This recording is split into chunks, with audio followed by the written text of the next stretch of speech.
We've got 2 mics. Hopefully that gave y'all some time to think of your questions. But all I need is 1 mic.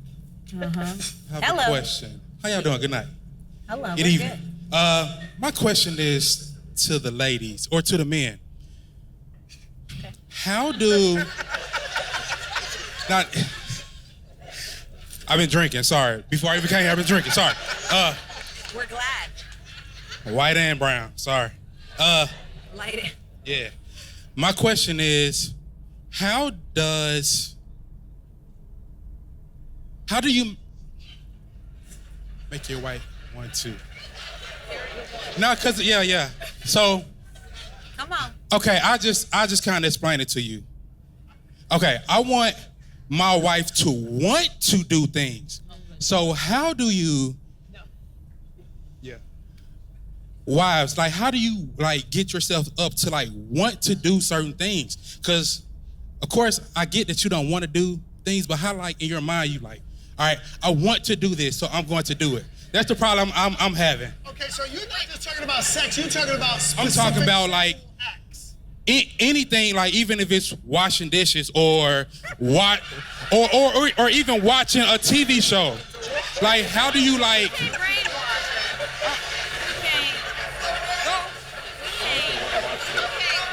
No, I tell my wife. We'll come back to it. Or me. We'll come back With me, to it. I tell my wife I want to do things. So I want you to also, I want you to want to do things, because for you, I want to do things. But what you're really saying is you don't want to ask her for everything, Correct. right? Acts of service. Okay. So is your wife here with you? Everything. Is your wife here? Yes, you. Don't point her out. Let her be anonymous. She's a wonderful wife, by the way. I love her to death.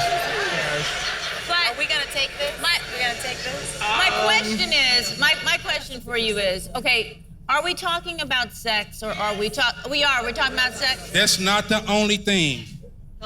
I appreciate what you give me. Thank you so much.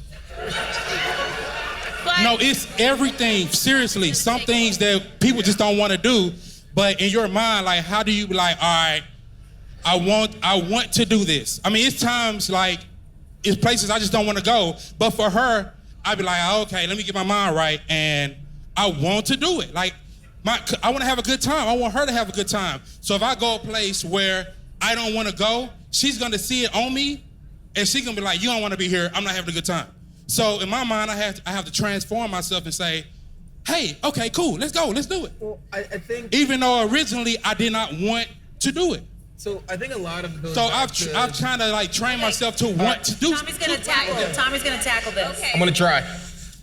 So I think a lot of it goes back to what you were saying, and the whole idea of you lead by example.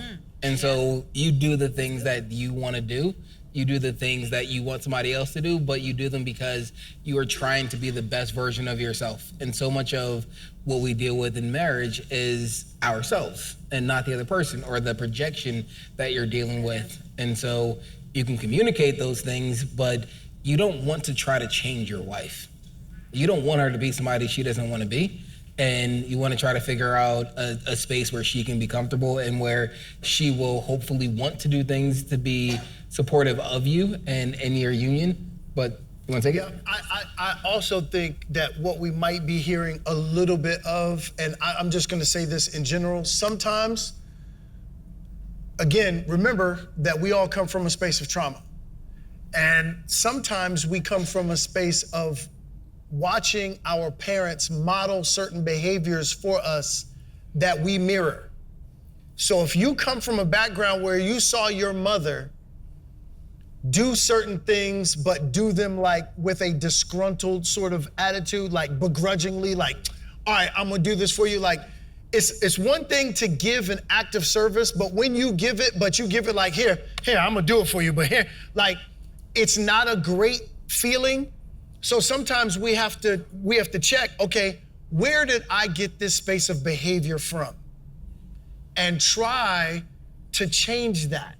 Because again, that doesn't feel good for any partner to receive it in that way. So if that's kind of something that I'm hearing, I could be hearing that incorrectly, but just in general, we have to be able to rehabilitate those things so that we don't give it to our partner and they receive it the right way. We want to We can move on to the next question, but as many of these as we can. But one last piece also is that expectations in marriage can be really dangerous, and it's a really difficult thing, especially when it's sometimes not communicated, or you just want something from somebody, but that's not who they are, or that's not what they are comfortable doing or what they're able to do. And so part of our journey as married people or as husbands is trying to figure out how to be okay with it and try to embrace it as best you can, because this is the person that you chose. Okay. Hello, I have two questions actually. The first one is happy wife, happy life versus happy house, happy spouse. What is your perspective on one versus the other, if there is a difference? And the second question is, I come from a home where my dad was a pastor, parents are married, but I have a lot of sisters. So I find that we get into arguments over things that I would consider small, such as the toilet seat up or down, the toothpaste, roll it from the bottom versus or not. How do you focus on or negate not spending a lot of time bickering about things like that to me would appear to be small potatoes, but to a woman that's not, the toilet seat is a big one. So, two questions. I've got an answer for both of those with one thing. So in marriage, you can be right or you can be happy. Right. Pick one. And so I want to address it as well. Were you done, baby? I wasn't, but you can go. Oh, no, go. No, go ahead. Because you were clapping. Go ahead. Well, I just wanted to say, because we talked about this happy house, happy spouse, happy wife, happy life just a week ago in the office. And what I learned from talking to a single man and a married man was that what matters is the conversation between you and your partner, right? Because people hear those words and they hear different things. Some people think like, okay, just make my wife happy all the time and she doesn't have to pay any attention to me because I don't matter, and then they resent that statement. Right? And other people don't look at it that way at all. Other people look at it as like, okay, the woman who typically mostly takes care, like not that dads don't take care of their kids, but the woman who, might have a greater responsibility in the household, is the heartbeat of the household. And so I want to keep her happy. So we all happy. People look at that statement different ways. And if you and your partner aren't on the same page about what those words mean, that to me is where problems occur. I want to say something really quickly too about the bickering aspect and the little things. That the little things are never about the little things, ever. And so 9 times out of 10, there's a deeper issue. Sometimes being able to articulate that deeper issue is difficult, but usually it's, I don't feel like you're considering me. That's what this is a representation of, not the toilet seat. It's that you don't consider the fact that I have to come in and use the bathroom after you. You don't consider the fact that when you don't roll this up, I like this, take the time and think about what think about me. And I've had this conversation with Kevin, 9 times out of 10, it's never just that, it's always an indication of, that's why when you have those bigger, the conversation, the toilet, you keep doing it, and all of a sudden you're talking about this from 5 years ago. And you're like, how did we get here? We were just talking about the toilet seat. It's because it's never just about that. It's always a deeper issue. And so to have the discussion about consideration, to have the discussion about kindness, to have the conversation about being able to see me, it's never just about the shoes. We're not arguing over a birthday gift. We're arguing over the fact that I don't think that you see me.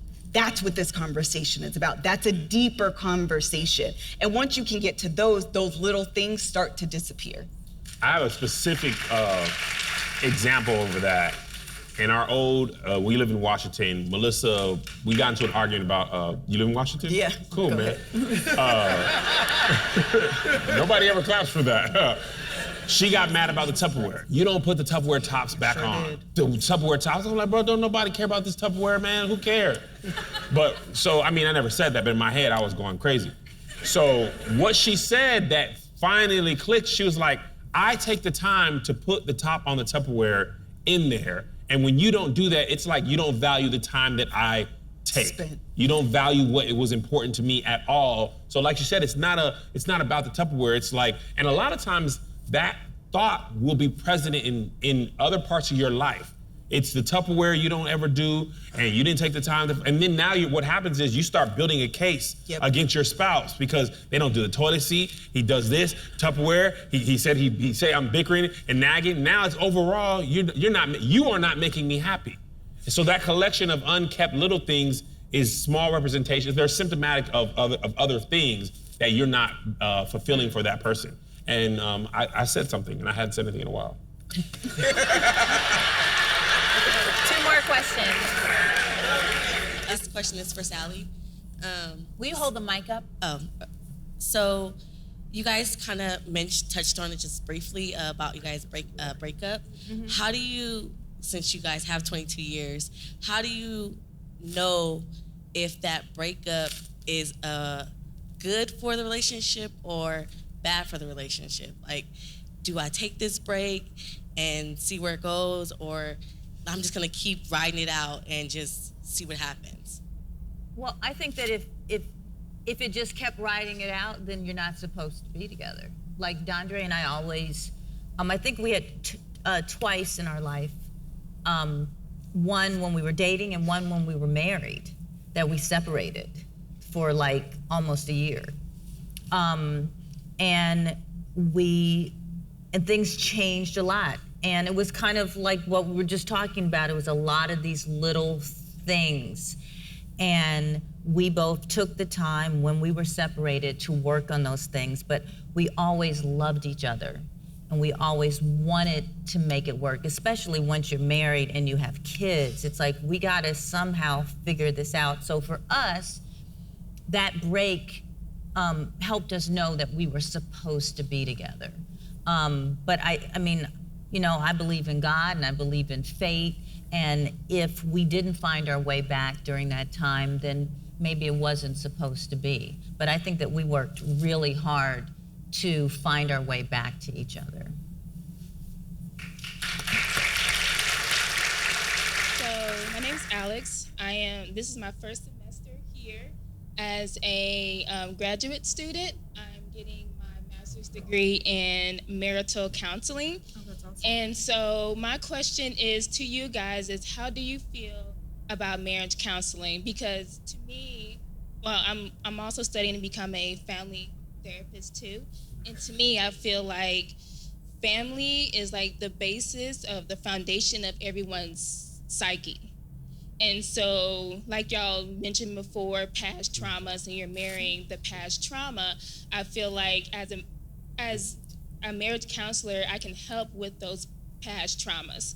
So, as married couples, how do y'all feel about that? Get it. 100%. Get therapy. Yep. Therapy, I feel like our community, specifically Black folks in general, like, people will shame you out of therapy. And we are the most, I'm gonna say it again, we are the most traumatized people in this country, okay? Much of it is not our fault, and some of it is our fault. But in the end, it's all trauma, and you need help with that. So the thing to not do is to say, well, I ain't got no time to deal with that. Look, whatever you don't deal with will deal with you. Therapy is necessary. And sometimes you just need a safe space to be honest with each other. When you have that other person in the room, maybe I feel more open to say, this is how I'm feeling. Because maybe we're always interrupting each other. You know, you need that person to go, wait a minute. Let him finish saying what he has to say. Do you hear that? And I think sometimes just having that neutral person can, because we did our therapy too, and then, you know, that first time you first start, you don't go home leaving very happy, because you really being as honest, you know, you're maybe the first time you can be as honest as you need it to be. So I definitely think therapy is much needed. For sure. I agree. I think therapy, podcasts, I think a lot of times what happens is other people who are professionals can put words to your feelings that you don't. Well, jump in and talk. You Child, you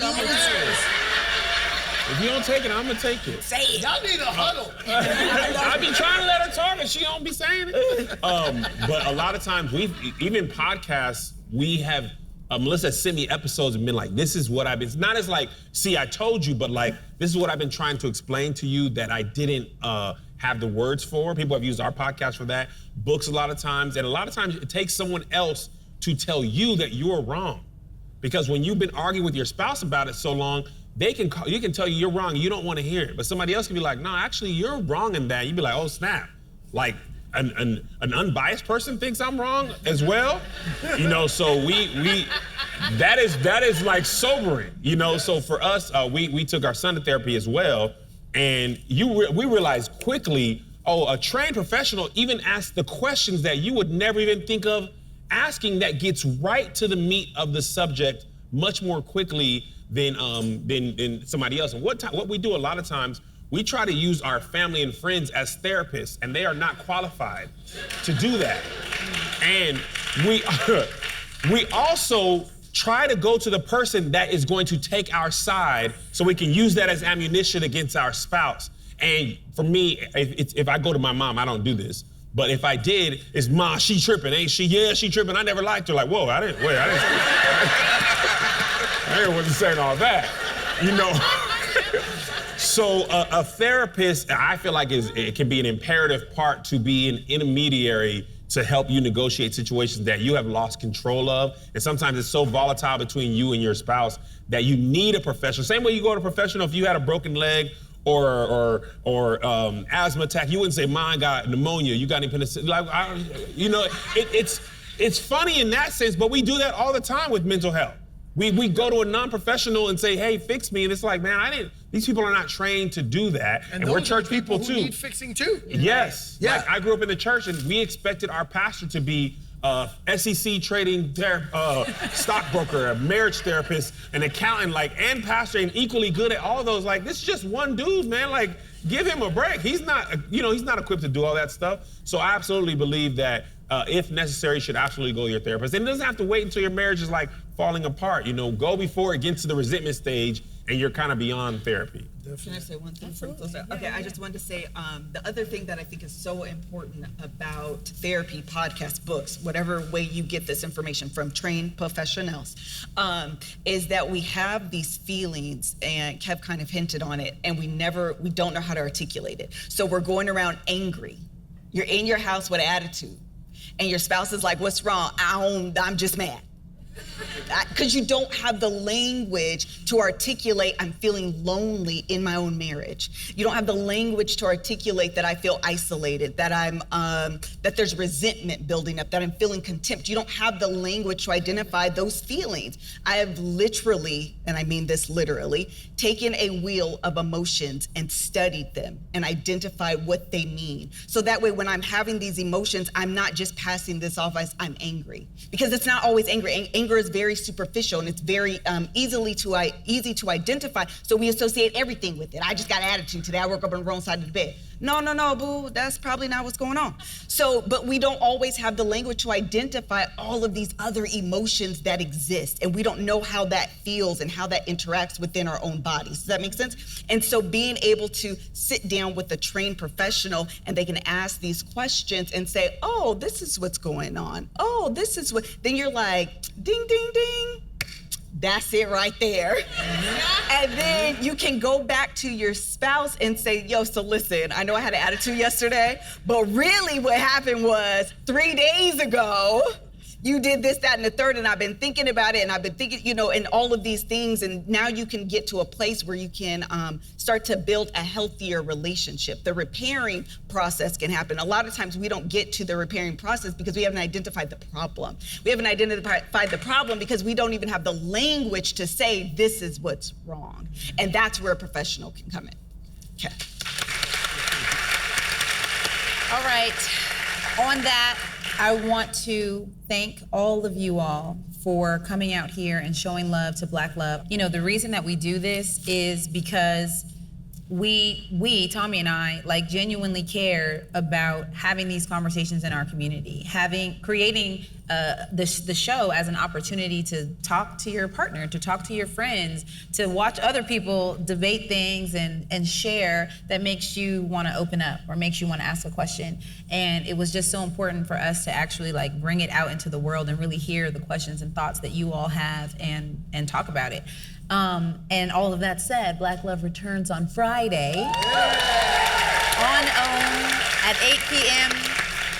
Tell the world, because that matters. You know, if you don't watch it, if you don't tell people to watch it, it will not exist. Thank you guys. Thank you.